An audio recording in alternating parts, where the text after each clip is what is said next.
নমস্কাৰ সকলোলৈকে পুৱাৰ প্ৰাতঃ সম্ভাষণ জ্ঞাপন কৰিছোঁ। পুৱাৰ প্ৰভাতী কিৰণে সকলোৰে জীৱনলৈ কঢ়িয়াই আনক সুখ আৰু আনন্দৰ বতৰা।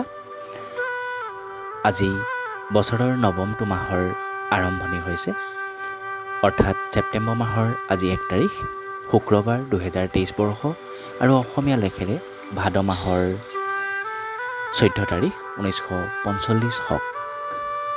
আৰম্ভ কৰিছোঁ আজিৰ দিনটোৰ তাৎপৰ্য। 1947 চনৰ আজিৰ দিনটোতেই ভাৰতীয় মান সময়ৰ ইণ্ডিয়ান ষ্টেণ্ডাৰ্ড টাইম সংক্ষেপে IST প্ৰৱৰ্তন হৈছিল। আজিৰ দিনটোৰ আন এটা বৈশিষ্ট্য হৈছে যে 1956 চনত আজিৰ দিনটোতেই জীৱন বীমা নিগম গঠন হৈছিল। এতিয়া আহিছোঁ আজিৰ দিনটোৰ শুভবাৰ্তালৈ।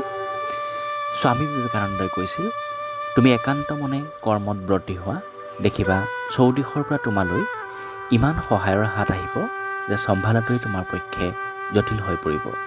গতিকে আমি ফলৰ আশা নকৰি নিজৰ কৰ্ম কৰি যোৱাটোৱেই আমাৰ বাবে মংগলজনক।